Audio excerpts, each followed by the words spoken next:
I would like to welcome everyone to the Campfire Conversations, a Knox Council partnership event with the Migrant Information Centre, Eastern Melbourne, and welcoming cities to acknowledge and celebrate cultural diversity. We are privileged to have a welcome to country and smoking ceremony. The Mayor, Councillor Lisa Cooper, will give a short speech. The panel of speakers will then share their personal stories. Introduce Welcome to Country. I would like to welcome Uncle Colin Hunter, Wurundjeri Woi Wurrung Elder, who will deliver the Welcome to Country. Please welcome Uncle Colin.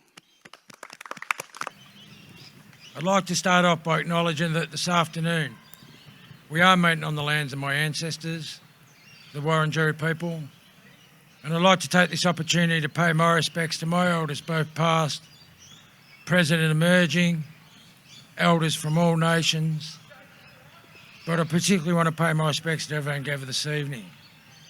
But I'd also like to acknowledge the Aboriginal and Torres Strait Islander people joining us. I'd like to acknowledge them and pay my respects to them. Wominjeka welcome. Wurundjeri Balak, Yumin Kondi Bik. The Wurundjeri people welcome everyone to land today. Wurundjeri no, Budimbor War, Kondi Nagnak, Dubin Bik, Bullock Bor, Chilikan.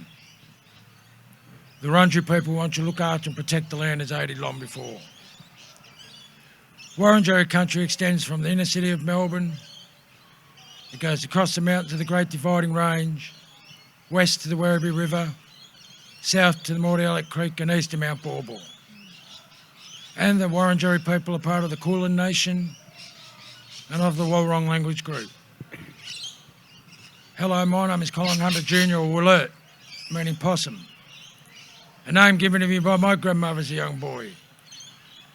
I'm a proud and passionate 7th generation Wurundjeri man and a direct descendant of Bibijan, who was Nalangeta, or head of the tribe at time at first settlement. And it's through my grandmother, Gumbriar, meaning white dove, or only tiny or nanny she was known to us mob, that I got Aboriginal culture and heritage in my life today, so for that I say thanks, Nan. My grandmother was one of the last of the Aboriginal people born in the early 1920s, up at Coronach Mission in Healesville, before she got pushed up the Barramon the River in New South Wales. In Aboriginal culture, a great deal of respect is given to the land, the plants and the animals alike. These gum leaves, they're a gift to you from the Wurundjeri people, and the significance is they'll keep you safe along country and give you the access to the resources while you're on country. And while you're on Wurundjeri country, you're most welcome to the traditional lands and the waterways of the Wurundjeri people. So Wominjeka welcome. Thank you.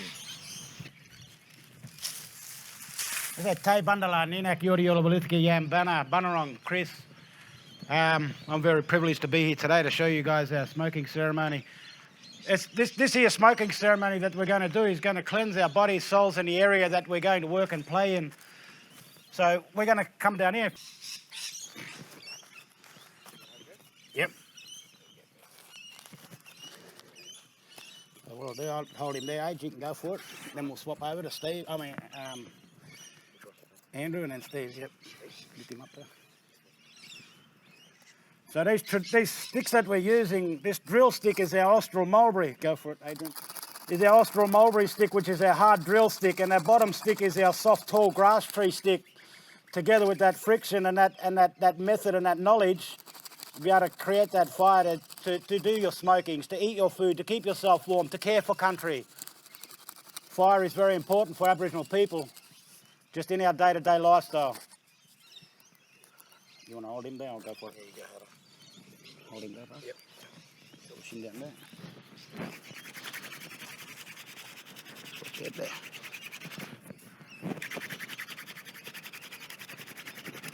I'll get you come in there, Andrew. Keep pushing him down as we're going. There you go. Keep on that little bit of angle there too. Yep. Do him that turn now. Take over.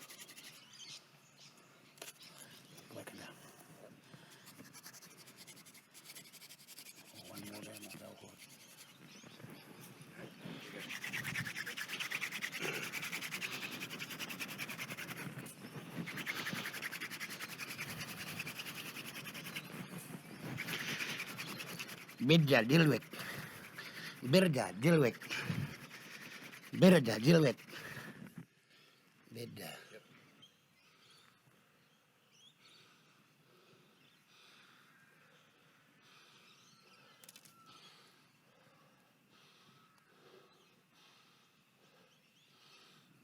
Yeah.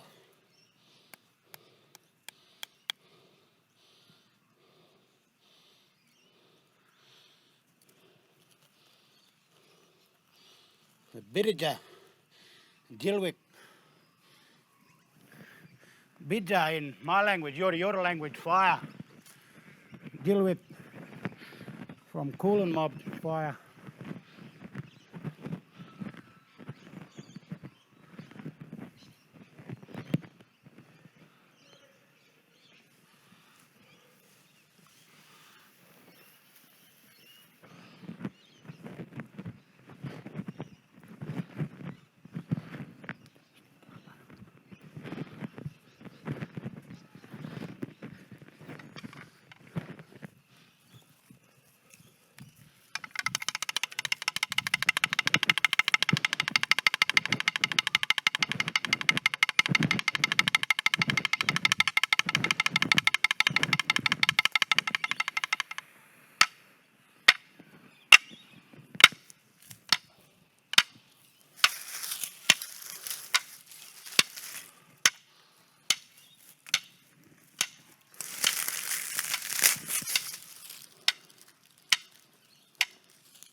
As we let them sticks burn down and burn off all that toxic stuff, as you can see that fire burning now, and you can see that black smoke in amongst that clear grey smoke.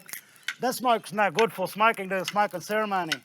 So what we need to do is get that fire going and burn all that rubbish out of our wood before we put our woirang leaf on and do that cleansing of our bodies, souls in the area that we're in. Once that fire dies down a little bit, I'm going to put some woirang on there, some leaves on there. I'm going to take it around there. Please wash yourself with that smoke. Get it all over your body, under your arms, wherever you need to get that, as much as you can all over your body to cleanse yourself. And also Uncle Colin there, he left this here leaf for us. I'm going to take that around there so you can pick one off, one each while this one here growing, burning away. Yep. Not the whole tree.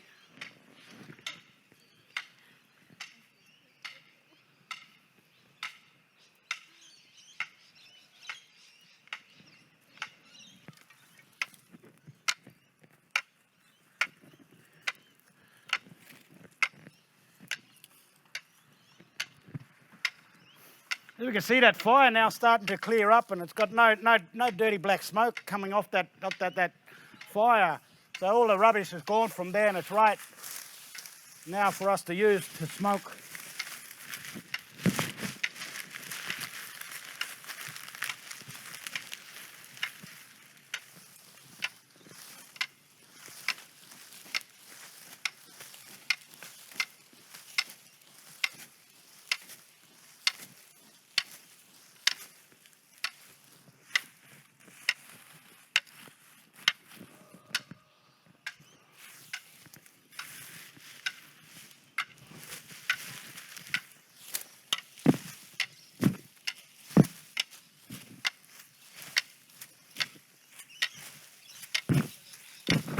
Dura malapna, yalat malana.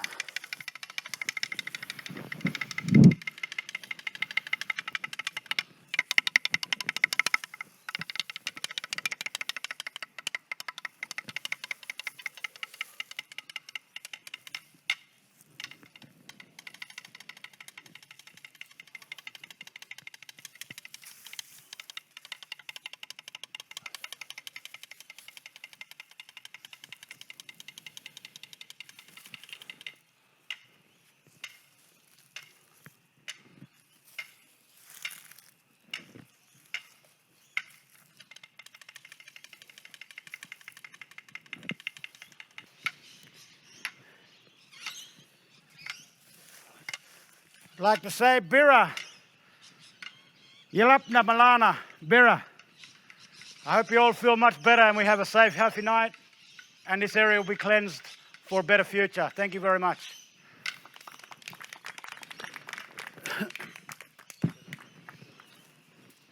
I'd like to begin with some acknowledgements for this evening.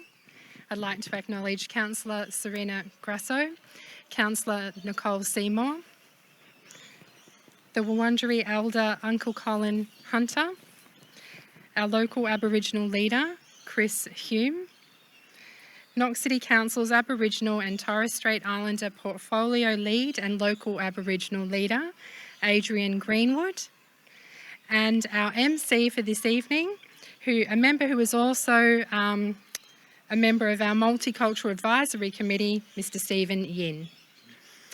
Good evening and welcome, distinguished guests, and all who have joined us tonight for Campfire Conversations.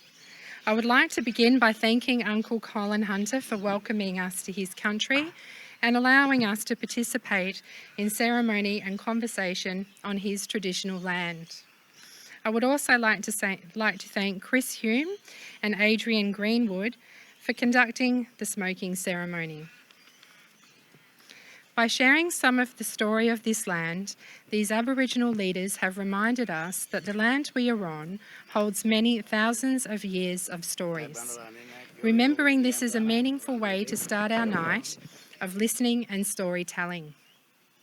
I acknowledge that we are on the traditional lands of the Wurundjeri and Bunurong people of the Kulin Nation, and I pay my respects to elders past, present and emerging. I would also like to acknowledge any Aboriginal or Torres Strait Islander people who are joining us here online. Cultural Diversity Week is celebrated throughout Victoria from the 21st to the 28th of March. The week starts with the International Day of Elimination of Racial Discrimination, or Harmony Day. What does multicultural Victoria look like in 2030? That's the theme for this year's Cultural Diversity Week. Listening to stories and perspectives of our own multicultural community here in Knox is a fantastic way to start thinking about the future of multiculturalism in our statewide. The City of Knox is home to many thriving and growing cultural communities. We have residents from over 130 different countries, and just over 30% of us were born overseas. We also have Aboriginal and Torres Strait Islander people living in Knox who come from many different nations within Australia. Our speakers tonight represent some of Knox's incredible, diverse population. Tonight, local Aboriginal leader Andrew Peters will host a panel of young people living in Knox who are part of the Zomi, Iranian and Aboriginal communities. For those of you who are sharing your story, I would like to say thank you for your courage in doing so. Your stories are important, and in sharing them, you help us all understand some of the many lived experiences of our rich and diverse community. It is truly an honour to hear from you tonight. Thank you also to the Migrant Information Centre of East Melbourne and Welcoming Cities who are partnering with us to host tonight's event. Knox has an ongoing commitment to celebrating, sharing and embracing cultural diversity in our city. We know that where community acceptance of cultural diversity is strong, diverse communities can thrive and overall community wellbeing increases. As part of this commitment, we have a number of other exciting events taking place for Cultural Diversity Week, including bilingual and culturally themed story times at our libraries and at the Knox Holika and Hindu Food Festival at Sri Swaminarayan Temple in Boronia. Thank you to everyone for participating in this event, and I really hope you enjoy hearing from all our panellists. Thank you.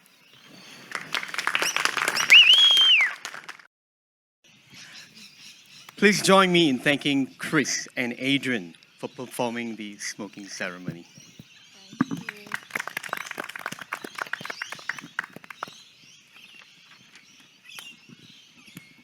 Please join me in thanking the Mayor, Councillor Lisa Cooper.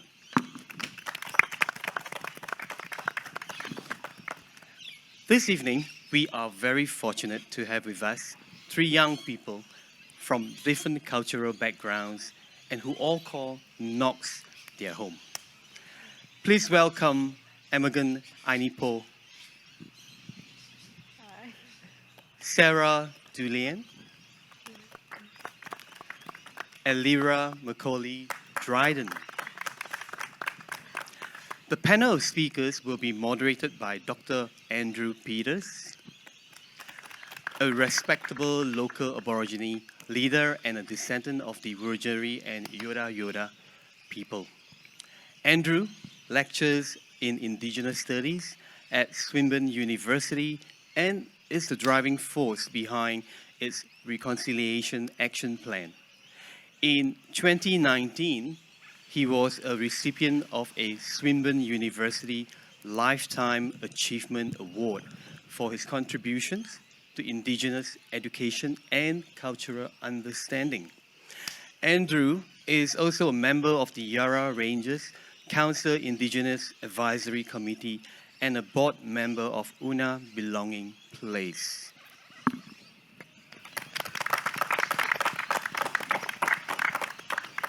Thank you very much, Stephen. It's my great pleasure to be the moderator for the panel tonight. I'd firstly like to acknowledge country as well. We're on the land of the Wurrung peoples. I'd like to thank you, my brothers, Chris and Adrian, for that wonderful welcome ceremony. I've been involved in education for a very, very long time, at Swinburne University in particular. My mum, the late Auntie Dot, was responsible for my, cultural knowledge and my love of culture, and particularly the way I approach culture and what I hope to do with it in the future. And every time I come to these events, I learn something new. And I was talking to Chris before, and I'm going to spend the next part of my life learning as much from him as I can about the role of these ceremonies in our everyday lives as Australians today, and how they obviously not only help Aboriginal people, but also can help us all by connecting to country. One of the things that I did do after I noticed Chris started was let my bare feet touch the ground. And I encourage my students at Swinburne to do that when we go outside for classes sometimes, to take your shoes off and just feel the ground beneath you. Feel the spirits of that land. And those spirits have allowed us all to come together tonight. And I'm really looking forward to how Stephen so eloquently put, hearing from these 3 young people and the old bloke who's moderating. But I just wanted to start by introducing each of the panel members, and they're just going to tell us a little bit about themselves and how they ended up here tonight, their life's journey, and obviously we can share and talk about some of these experiences and talk about how we can make our society a better place, and certainly it is already, having these 3 wonderful people here. So first of all, I think I'll start with you, Imogen. Okay. If you can just tell us a little bit about how you've ended up here on this night with us. Well, first of all, I'm a migrant, so that's one of the reasons I'm here.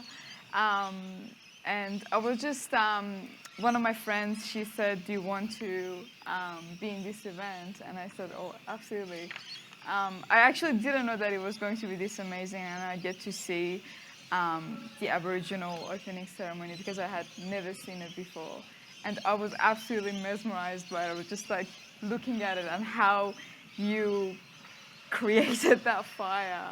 It was so amazing to me. I loved it. And I couldn't be happier to be here. Fantastic, yeah.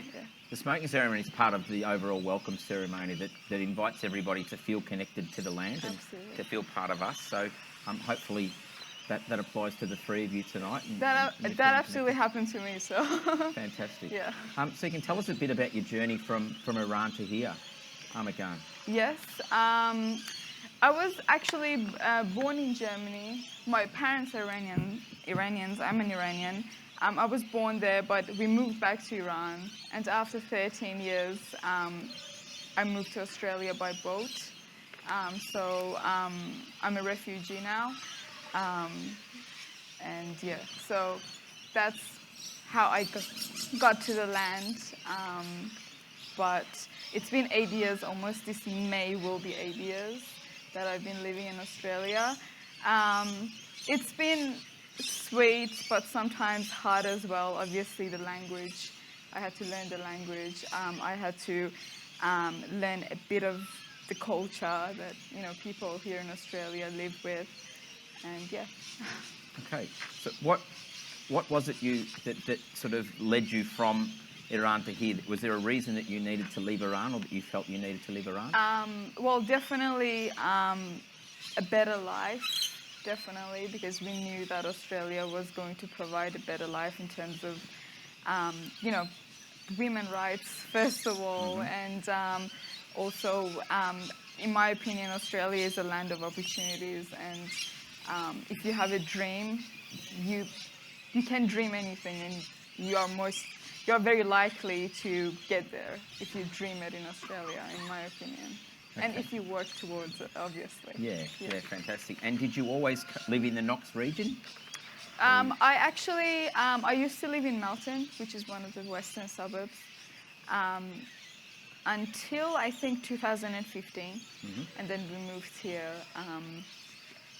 2015, by the end of 2015. Okay, but I've been living in this area, basically. What's the thing you noticed the most about living here that's different to living in Melbourne? I feel like the people are a bit closer to each other around here. I love it because it's greener than the West. And I like it more. I don't know, I just feel like I belong more here than I did there. Maybe because it's more multicultural here than it is in the West. Okay. Yeah, thank you. Okay, Alira, I'll move on to you. Can you tell us a little bit about yourself and your life to this point and how you've ended up here with us tonight? Yeah, so hi everyone. My name's Alira Dryden, and I'm a proud Yorta Yorta Jar Jar Wrong woman. I work for the First Peoples Assembly of Victoria, working towards a treaty. Reason why I'm here today is because I'm really passionate about my culture and other cultures around the world, and I'm extremely lucky to be here today sitting with these two beautiful women here. I think it's going to be a great discussion. We're going to talk a lot about our cultures, and I think it's going to be a really beautiful conversation. The reason how I came here, not long ago, I was at the Mulla Mullam Indigenous Gathering Place, and I met this beautiful woman called Mary Lou, and she was asked if she knew any Aboriginal women that would love to speak on this panel, and she asked me to come, and I'm very, very thrilled to be here, and yeah. Okay, thanks, Alira. And now, Sarah, welcome. Welcome. It's lovely to have you here. Thank you. Can you tell us a little bit about where your life's journey has come from and how it's brought you to where we are all tonight? Yeah, I'm Sarah, and I came from Burma as a refugee in 2013. First of all, I feel really honored to be here, and this is my very first time seeing the Aboriginal culture that I could see, and then it was really amazing. I feel really connected to the land, and this is at the same time very emotional because ever since I left my country, it's like the very first thing traditional that is presented in front of me. I think that is very, very strong and important for each and every one of us. And I feel more connected to Australia as I get to see those type of things. And yeah, I really want to say thank you to the people who presented that. And from the town how I get here was for better life. My dad and my family were separated for 7 years, and he left to Malaysia in order to provide us food. And as time passed by and Burma get worse, and the only opportunity that we get to live together with my dad was to come to Australia. And ever since we arrived here, Australia has never upset us. It has been great. And the opportunities that we get through like education and life support and our family, it's amazing. And I hope to, because of that, like every day, I'm motivated to learn more and pursue more and give back to Australia what it has given me. And what I'm planning to do in the future is to pursue a career in teaching so that I can give back to the community and share what I've learned and make Australia better. Yeah, that's my Fantastic. dream. Thank you, Sarah. Can I ask what kind of area are you interested in teaching? I'm doing the early childhood, birth to 5. Yeah, I think the reason why I chose is if we start from the basic foundation and if we build the root very, very good, like I think people can achieve better. And yeah, that's my reason. Fantastic. Yeah. Already we've heard from these 3 beautiful young women how some of the positives of their life's journey so far. And I want to delve into that a little later. But first, I'd like to sort of just challenge ourselves as an Australian audience and you 3 as well. Could you tell us a little bit more about some specific challenges that you faced, particularly in your home countries, for Armagun and Sarah? And Alira, when I get to you, obviously, I'll talk a little about some of the things that we, as Aboriginal people, we know that come up in Australia. Yeah. But what were some of the particular challenges you faced in Iran? And, you know, that sort of, that give you the perspective of Australia being a land of opportunity? I think the most challenging was the lack of freedom that a human being has in Iran. People in Iran are not really considered human beings. You know, especially if you're a woman. Many of the rights that men have are just taken away from you, and it's to a very great extent the same for men as well. But it's just people in general. And the land of opportunity, I think Australia is a land of opportunity because whether you're a woman, you're a man, whoever you are, you can have access to many things, great education, you can have access to a good house, you have a shelter to live in, you have access to great food, to clean water, to a lot of things that, you know, are required for humans. They are just provided for you, and I think it's really amazing. And yeah, I don't know. I'm really grateful to be here in Australia. I think that I'm very lucky that I get to live here because now I really feel like a human. I feel like I have freedom, and I think freedom is the most important thing anyone can have in their lives. Fantastic. Thank you for sharing, Armagun. And Sarah, for you, could you elaborate a little more on some of the specific challenges? I certainly heard about, you know, the separation of your family, which many people would be able to empathise with. Was there anything else in terms of sort of government regulations or anything that perhaps here in Australia, most Australians would have no idea about? It just might be, is there anything you could... Regarding to that, I guess, like the poor people, they didn't get enough support, whereas the rich people, they get to move on life and pursue their own dreams, whereas us, if you don't get enough support financially or anything, the teacher or the government, they don't like specifically look after you. So that's the most challenging thing. And my mom has to do all the work, like including my dad's work and hers work, and then to look after 4 kids. It was the greatest challenge, and I didn't get to spend the right amount of time that I should be spending with my mom because she can't, take the responsibilities by herself, looking after the 4 children. So I get to be separated from them, and then I need to live off the land with my auntie for 4 years. And I think that was a really challenging thing because when I get here, I need to develop that mother and child relationship again. And it was really challenging. So in a way, it's bad for me, but getting to Australia, it gives me a better starting point again to develop better relationship with my mom and my dad and with my siblings. And it has been great. And yeah, I like to continue that relationship as well. And the challenges that we faced in Burma were countless. I don't think I can name them all. So yeah, I think in every way, in every aspect, it's really, really challenging. Everyday life, we lived in like a mouth existence situation. So yeah, I feel really honored to be living in Australia. Yeah, And thank you so much for sharing that, Sarah. Yep. And I think it's a really, really important message for people to hear. You know, we here in Australia, we often take things for granted that we get like that. But you know, and it also, I think, highlights the power of the media in the Western world, in a country like Australia too, where we often don't hear the stories that we should be hearing.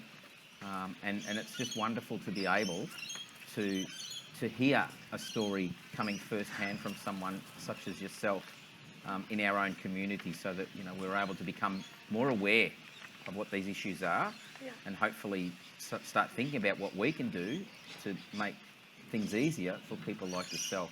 Thank you so much for sharing that story. So, Alira, if you're ready, as an Aboriginal man, I'm quite aware of the broader issues that we face as Aboriginal people growing up in Australia, in what essentially, you know, for me especially, was a white Australia.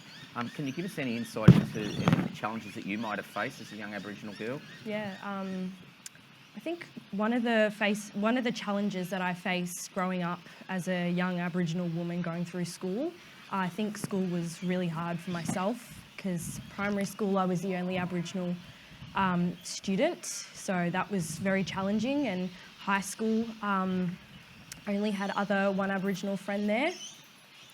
And there was times where, when we'd be in a history class, I would have to get up in front of the class and explain and correct the teacher when she would talk to us about Captain Cook and how he's discovered the land, and where I'm an Aboriginal student and I know differently, and I know from my father, he taught me, you know, we are the creators of this land. We were here first, and when I hear that in a classroom, it's really devastating.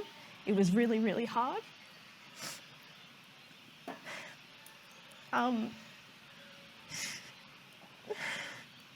So I think definitely that was one of my struggles, just going through high school, feeling quite alone, and being taught something that's completely wrong. I think that was really hard for myself. But, you know, I finished high school with my Year 12 certificate, and I'm really proud of myself, because I'm the first person in my family to graduate with a Year 12 certificate. So my father was really proud of me, and, you know, I'm, you know, now working at towards a treaty at the First Peoples Assembly, and I'm really looking forward to that. I love that. It's a really great opportunity for myself. It's opened up so many windows for me, and you know, I'm gaining all these skills from my people and my community to give back to them, and to acknowledge all the pain and suffering that my people have endured. So, yeah. Thank you, Alira. Thank you so much for sharing that. Well, I guess the Aboriginal people with us tonight will understand sort of what that feels, or how that feels, I should say. I grew up in Healesville, where, you know, my brother Chris did as well. I went to the same school, and I know my experience was very different to a lot of other Aboriginal kids, including Chris and his family in Healesville. I was very much an accepted part, I guess, of society. Primarily for me, it was through sport. Being able to play sport and being accepted on that level made things a bit easier for me.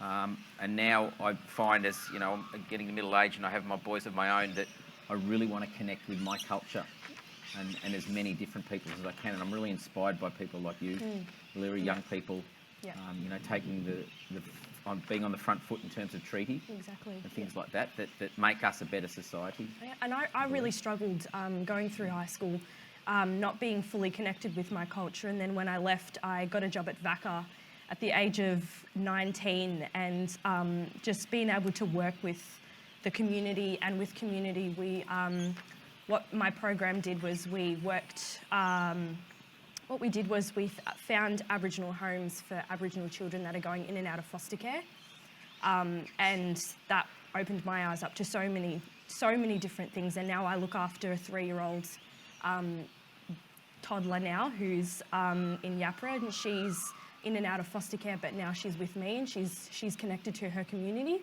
and she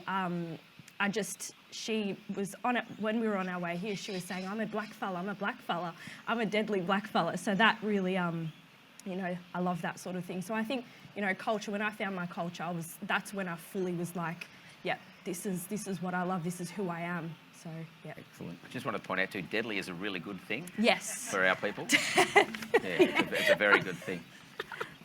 While you're on that, could you just tell us a little more about what you're currently doing in terms of either work or community work or? Yeah. So I'm an engagement projects officer at the First Peoples Assembly Victoria, and I work in Metro Melbourne, and we basically go to communities, we go to schools, we go to universities, and we yarn about treaty, and we basically just educate Indigenous and non-Indigenous about treaty and the effects it can do for Aboriginal people in the future. And I absolutely love it. It's awesome. It's great work. And it's, you know, again, being in community, meeting so many new people. Like, I have met so many new community members, and I work with some awesome members that are a part of the Assembly, some beautiful elders that have taught me so much. Not that long ago, I was talking to Auntie Caroline Briggs. She's a beautiful elder, and I love her very much. And she was giving me tips on public speaking, because before this, I was petrified of public speaking, you know, so... And now I can sit here and chat about my culture, and every now and then I'd get really emotional because it's a big topic for myself. But you know, I'm here now, and I feel very culturally safe, and I think that's a really important thing when talking about my culture. I need to be very culturally safe and around the right people. So yeah. Thank you, Alira. So, Armagun, now could you tell us a little more about what you're doing now, either in terms of employment or what kind of connections you would have with the Iranian community in Australia, if any? Yes. In terms of the community, I'm not really connected to that many people. We just have our own Iranian friends. But I'm working at a chemist in terms of employment. You know, I finished high school in 2017, and I took a gap year and I worked full-time at a chemist in Brighton, and then I moved here. In terms of work, we just transferred to Frenchy Gully. I work there now, part-time, and I'm studying full-time Bachelor of Arts as well. Yeah. Fantastic. Yeah. That's great. And you mentioned before that you just have some Iranian friends. Yes. Did you meet them here? Yep. Yes, absolutely. We met in Australia. Most of them when we moved to the eastern side. Maybe that's one of the reasons I like this side better, because we get to meet more people who are Iranians. But yeah, when we moved to this side, that's when we met them, and yeah. And do you share your experiences of living in Australia together? Yeah, I mean, one of the common things among many of us is that we came here by boat. You know, not many Iranians came here by, you know, on a visa. Yeah. Many Iranians came here by boat, and you know, when we shared that, we always like sharing stories about how we came here, and you know, how it was when we were moving to Australia, and you know, just sharing that kind of experience. Or sometimes we share what we did back in Iran and what we are doing here now. You know, all that stuff. Yeah, and when it's our new year, we tend to gather together, and yeah, like last night we call it Charshamba Suri, which is the last Wednesday of the year, and we jump over the fire. So fire is a big thing on Charshamba Suri, and yeah. So there you go. Fire Fantastic. Is, yeah. There you go. Yeah, yeah, it's certainly a universal absolutely, connection, yeah. isn't it? Yes, absolutely. That's great. Sarah, yeah, so could you tell us maybe a little about what you're doing, either in terms of employment or with community work, or both?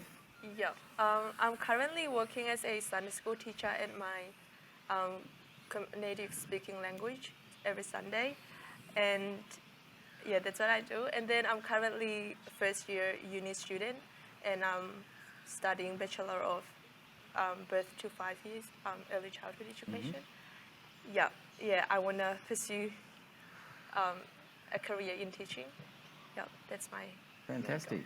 And are you connected to a Burmese community at any level at the moment? Not that specifically, but we always attend our native speaking language every Saturday and Sunday church. And that's where we get to meet with all our people. And then, we sort of like talks about our daily activities and what we're doing. And on Sunday, like we give thanks to God and we appreciate about Australia, and we always pray for Australia as well for a better, for giving us such opportunities, and that's what we do daily, and I'm enjoying it. Yeah. Good. That's fantastic. So I'll just go one more question on some negative things, and then we'll dive into the positives. I just want you to tell me, at the moment in your lives, what do you see as your biggest challenge? And it can be anything. It doesn't have to be, it can be an employment thing. It could be a COVID-related. But living in Knox at the present time in 2021, what would you all see as the greatest challenge you're facing in your life at the moment, or the biggest hurdle you're climbing over at the moment? And I know you're climbing over them, and that soon you'll be over them. I've got one. So I think mine would be, as I said before, public speaking and having the strength to talk to the public about my culture and the treaty process, because I'm still learning every single day about the treaty process, and so that's one thing that I'm really struggling with, is having that courage to stand up and properly, fluently talk about that and about my role. And I think that's one of my struggles at the moment. Yeah. For me, it's kind of like a balancing act. I'm a father now as well, and coaching my son's junior sports team and doing all of those things that come along with kids, but also with COVID at Swinburne University, like all universities, we've felt the effects of that, and so it's a really challenging situation at work. So for me at the moment, it's about balancing everything in my life. And one of the things I didn't expect tonight, and I probably should have, was how grounding just being here is, sitting in bare feet with my brothers nearby and, having some smoke and fire in front of us. How grounding and calming that is. And also, I think about my own challenges in life, and then I listen to, your stories of young women growing up in a world that, is very challenging in its own. And it makes me think about, what should I be focused on and what can I do to make my own life better, which I think is really important too. So I don't know, Sarah or Amagan, if you wanted to contribute to the challenges at the moment, or... I think for me, I don't know if it's like a real challenge, but just trying to stay calm, not necessarily because of COVID. It's just like trying to stay calm and I don't know, like accepting to be an ordinary person. I think that's very important. Like that's one of the most important goals of my life, to just accept being ordinary and not trying so hard to prove that I'm an extraordinary person. I think that's one of the most challenging but the most important goal of my life. And I think that's something that will calm me down a lot. Yeah, that's fantastic. One of the things my mum said to me, I unfortunately lost mum about 18 months ago, and she was an Aboriginal elder, but she said to me years ago, this phrase that she'd heard about ordinary people leading extraordinary lives. Yes. And I think you're certainly an example of one of those people. Yeah, that's one of the most important goals of my life. Yeah. Certainly. Well, you're well on the way to leading a very extraordinary life. So do you have anything you want to add to that bit, Sarah? The challenges that I face right now would be transitioning into uni life from high school.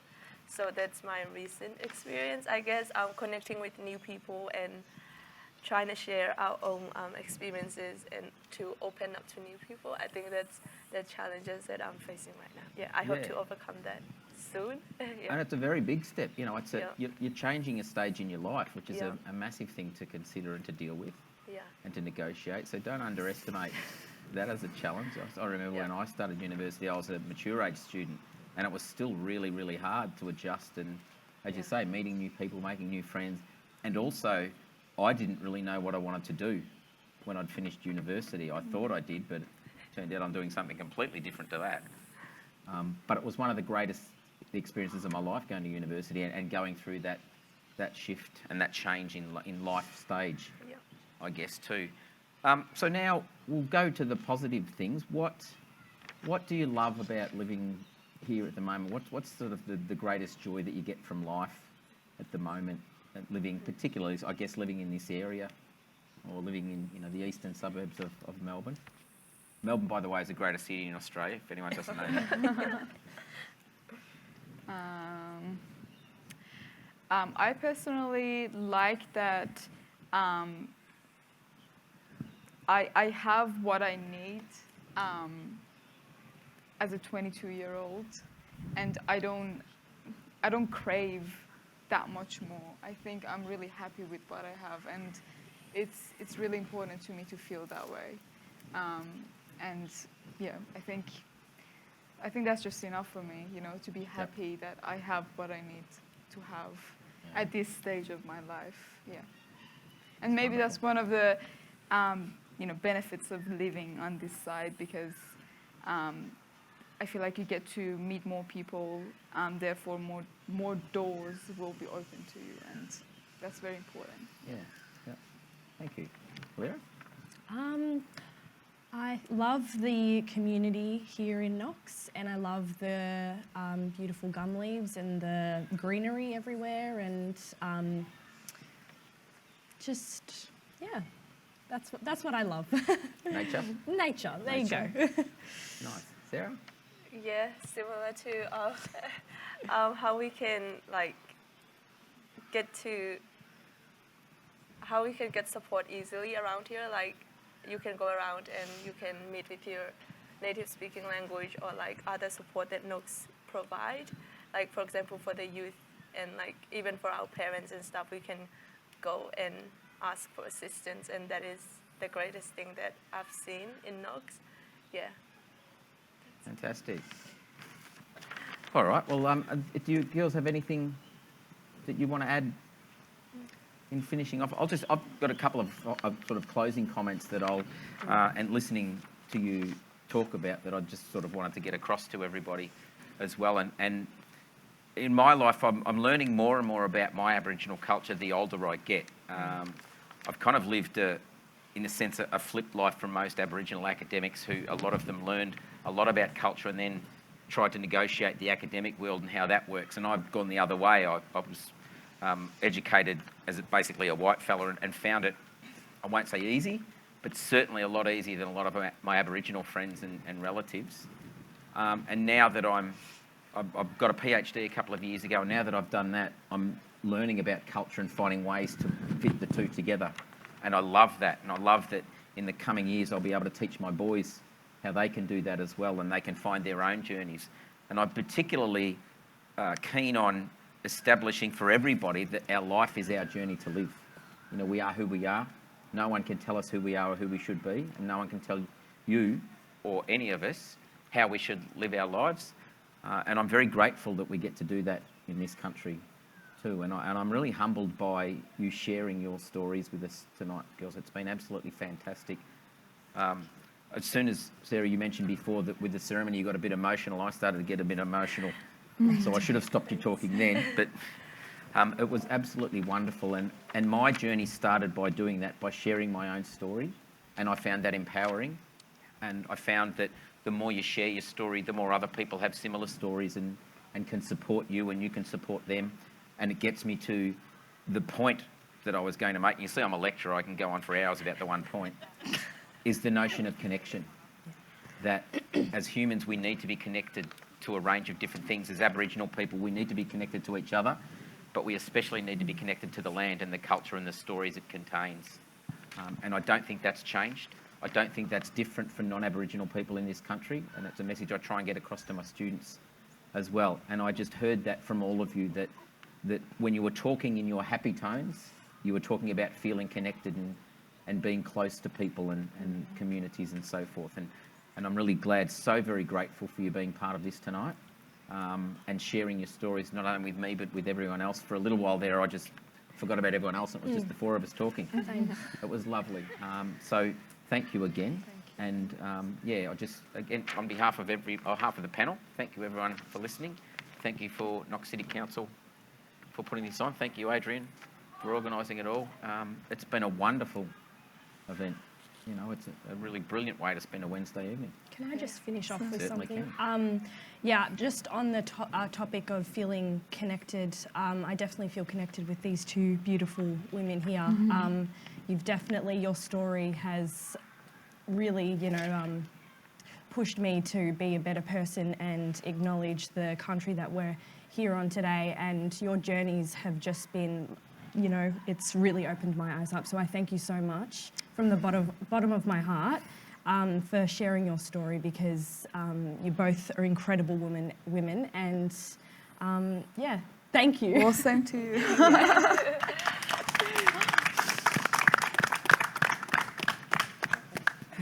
Wow. Tonight we are reminded that we are one, and we are one family, and this is a beautiful fellowship around the campfire. Well done, people. Can I congratulate every one of you for this campfire conversation? Now, please join me in thanking Andrew, Miguel, Sarah, and Elira.